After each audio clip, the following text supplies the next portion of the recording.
Bizim bildiğimiz dünyamızdan çok farklı dünyaların kapısını aralayan bir tablo varmış. Ve o dünyanın kilidini açan bir de kum saati. Bir gece evin içi sessizliğe büründüğünde Ada, anne ve babasının çalışma odasındaki büyük koltukta kıvrılmış şekilde kitap okuyordu. Pencere kenarında ise sadık dostu Luna geceyi izliyordu. O gece odada bir şey farklıydı. Duvarda asılı duran zamanın tablosu hafifçe parlıyordu. Mavi ve gümüş renkli ışıklar usulca odaya yayılmaya başladı. Kum saatinin de parlamasıyla beraber odanın içinde kar yağmaya başladı. Ada başını kaldırdı, gözleri tabloya takıldı. "Luna, baksana, tablo bizi çağırıyor." Çağrıya cevap veren kahramanlarımız kar dolu odanın içinden tabloya doğru yürüdüler. Ve böylece tablonun sihri onları bir kez daha bilinmeyene doğru yola çıkardı. Tablonun içinden geçtiklerinde önce bir rüzgar uğultusu duyuldu. Ardından göz kamaştırıcı bir ışık. Gözlerini açtıklarında kendilerini buzla kaplı devasa bir mağaranın içinde buldular. Sarkıt buzlar yıldızlar gibi parlıyor, ay ışığı mağaranın bir ucundan sızıyordu. Soğuk içlerine işliyordu. Fakat sanki biri onları bekliyormuş gibi yerde küçük bir palto ve kulaklık duruyordu. Ada kulaklığı Luna'ya takıp, paltoyu ise kendisi giydi. Mağaradan çıkmalarıyla birlikte önlerinde sihirli bir manzara belirdi. Işıklarla dolu, masalsı bir iglo kasabası. Patikadan ilerlerken kar hafifçe çıtırdıyordu. Kasabanın lambalarından gelen sıcak ışıklar karların üzerinde dans ediyordu.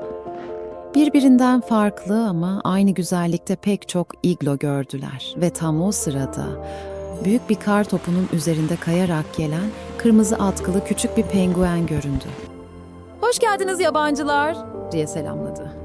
"Ben Piko. Buralarda bu sıralar yeni yüzler pek görülmez. Nereden geldiniz?"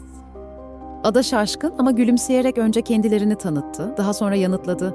"Sanırım çok uzaklardan geldik." "Peki ama bu kasabada neresi?" Sorunun cevabı henüz gelmemişken bir anda zeminde bir gölge belirdi. Koca bir kutup ayısı elinde meşaleyle onlara doğru geldi. "Piko, misafirleri korkutma. Ada ve Luna, öyle mi?" "Beni Bay Bulut diye çağırabilirsiniz. Buraya buz kasabası derler." Kısa sürede çevreleri dost canlısı kasaba sakinleriyle doldu. Kayarak gelen penguenler, fener taşıyan kar tilkileri, pofuduk tavşan ailesi, hepsi Ada ve Luna'ya sıcak bir hoş geldin demek için oradaydılar. Ada ve Luna, kasabanın sokaklarında ilerledikçe karşılarına geniş bir meydan çıktı. Meydanın ortasında diğer tüm iglolardan daha büyük ve gösterişli bir yapı yükseliyordu. Bay Bulut iglonun kapısını açtı ve "Sizi görmek isteyen biri var, içeri girin lütfen," diyerek konuklarını içeriye davet etti. Geniş iç mekan, yuvarlak biçimli oturma taşlarıyla çevrelenmişti. Tavandan sarkan küçük buz lambaları hafifçe titreşiyor, duvarlara donmuş eski haritalar asılmıştı. Ortada dev bir kürk postunun üzerinde oturmuş yaşlı bir mor. "Hoş geldiniz," dedi kadın ama huzurlu bir sesle. "Ben bu diyarlarda zamanın sessiz tanığıyım. Sizi bekliyordum." Ada Luna'ya baktı, sonra başını saygıyla eğdi. "Siz bizi mi bekliyordunuz?" "Evet," diye gülümsedi buzlu kaş. "Geceleri gökyüzündeki ışıklar bir değişimi haber verdi ve siz o değişimin içinden geçtiniz. Belki de sonunda gerçek dengeyi bulacak olanlar da sizsiniz." Buzlu kaş ayağa kalktı ve arkasındaki küçük, buzla oyulmuş bir platforma yürüdü.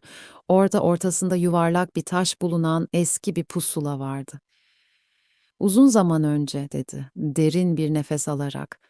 "Zamanın tablosu bu dünyaya da bağlıydı. Her diyara bir geçit açan büyülü sistemin bir parçasıydık. İstediğimiz zaman diğer dünyalara seyahat edebiliyor, o dünyalardan dostlarımızı ağırlayabiliyorduk. Ancak bir gün gökyüzünden bir kristal düştü. Bu kristal zamanın tablosunun bu diyara bakan yönünü temsil ediyordu. Onu kaybettiğimizde sadece geçit kapanmadı, zaman da burada duraksadı." Ada dikkatle dinliyordu. "Yani zaman burada dondu mu?" "Dondu demeyelim," dedi buzlu kaş. "Ama akışı yavaşladı. Mevsimler geçmez oldu. Hiçbir şey eskisi gibi ilerlemiyor. Bu dünya hep aynı karanlık gecede kalmış gibi. Çünkü tablo tamamlanmadı. Kristal parçanın bulunması yalnızca bizim dünyamız için değil, diğer dünyalar için de önemli. Ada derin bir nefes aldı. O kristali bulmamız gerekiyor. Tablo bu yüzden bizi çağırdı. Tablo eksik kalmamalı. Siz de yeniden akışa ve dostlarınıza kavuşmalısınız. Buzlu kaş başını yavaşça salladı. Evet, tablo tamamlandığında yalnızca geçit değil, zamanda yeniden akacak. Karlar çözülmeyecek belki ama sabah yeniden doğacak. Biz yeniden sabahı görebileceğiz. Bilge Morse gülümsedi. Kasabadan dostlarınız size yolculuğunuzun kolay geçmesi için bir araç hazırlıyorlar. Yolunuz açık olsun. Kasaba halkı hemen harekete geçmişti bile. Penguenler yolculuk çantaları hazırladı, tilkiler koruyucu pelerinler getirdi. Luna için bile parlayan gümüş çizgili özel bir atkı örüldü ve Bay Bulut iki zarif ren geyiğiyle geldi. Kuzey ve Yankı. Onlar Ada ve Luna'yı buzdağına götürecekti. Kızak, yıldızlar ve kuzey ışıkları altında yola koyuldu. Çam ormanlarından, karla kaplı vadilerden geçtiler. Sessizlikle dolu yolculukta yalnızca geyiklerin çan sesleri duyuluyordu. Bazen sessizliğin içinde uyuyarak, bazen ise bu görkemli dünyayı heyecanla izleyerek yol aldılar.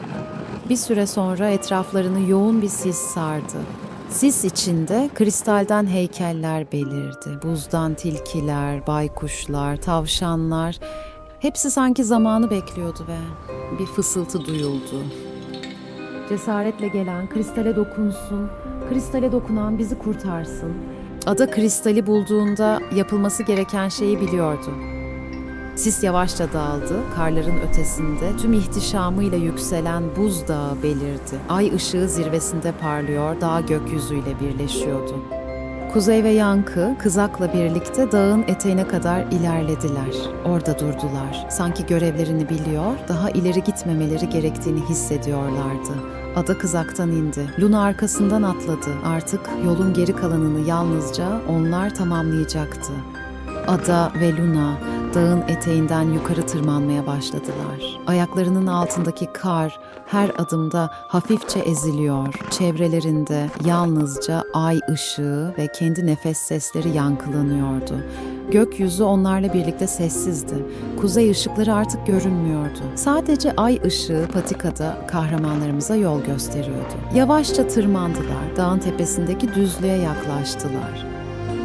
Ay ışığı görevini kristale devretmiş. Artık onlara yolu kristalden beslenen bir ışık nehri gösteriyordu. Ve nihayet düzlüğe ulaştılar. Tam ortada, kalın bir buz kütlesinin içinde mavi ışıklar saçan bir kristal parçası duruyordu. Işık sanki içinden nabız atıyormuş gibi ritmik olarak yayılıyordu. Ada yavaşça yaklaştı. Buz tabakasının içinden gelen titreşimleri hissedebiliyordu. İşte bu dedi fısıltıyla. Zamanın tablosunun kayıp parçası. Ada elini uzattı. Buzun yüzeyine dokunduğu anda sıcak bir dalga parmaklarından içeri aktı. Çatlaklar sessizce genişlemeye başladı. Buz çözülüyordu. Kristal yavaşça yerinden yükseldi. Gökyüzündeki kuzey ışıkları bir anda şekil değiştirdi. Işıklar devasa bir tabloyu andırır şekilde yukarıda belirdi. Zamanın tablosunun görüntüsüydü bu. Luna gözlerini kapattı. Kristalden ufak bir parça atkısına dokundu. Denge sessizce yeniden kurulmuştu. Arkalarında mavi bir geçit belirdi. Luna gözlerini açtı. Geçit hazır. Ada başını çevirdi. Sonra başını Luna'ya eğdi. Hazırsan evimize dönelim. Aşağıya doğru inmeye başladıklarında kristalden kopan kar taneleri yumuşak bir şekilde yağıyor, rüzgar ise daha nazik esiyordu. Vadinin sonunda onları bekleyen iki dost, Kuzey ve Yankı, hala aynı yerde ama bu sefer neşeyle bekliyordu.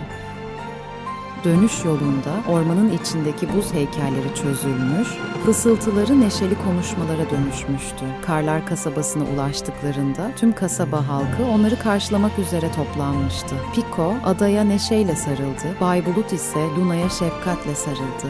Sonsuz gece bitmişti, buzlu kaş öne çıktı. Zaman yeniden aktı dedi ve siz bunun taşıyıcısı oldunuz. Tablo artık tamam ve geçit artık açık. Ada eğildi. Bu sadece bir görev değildi. Bu bir hatırlamaydı. Ne kadar farklı olsak da birbirimize bağlı olduğumuzu hatırlamak. Luna minik bir miyavla ona katıldı. Ada ve Luna kasabanın meydanına açılan hafifçe dönen geçide doğru yürüdüler. Geçide girdiklerinde renkler dönüyor, ışıklar fısıltılar gibi havada salınıyordu. Ada gözlerini açtığında yine çalışma odasındaydı. Her şey bıraktığı gibiydi. Koltuğu, kitabı, odadaki loş ışık ama duvarda asılı olan zamanın tablosu şimdi farklıydı. Bir bütün gibiydi. Işığı daha sabit, daha derindi. Kum saatinin içindeki kumlar normal akışına dönmüşçesine yavaş ama huzurlu bir şekilde dökülüyordu. Ada Luna'ya baktı, ona gülümsedi. "Ne dersin Luna? Bir sonraki yolculuk neresi olur acaba?" Luna kum saatine doğru döndü, gözlerini hafifçe kıstı. O an kum saatinin içinde bir şey gördü sanki. Ama ne olduğunu anlayamadı. Bildiği tek bir şey vardı, hikaye devam edecekti.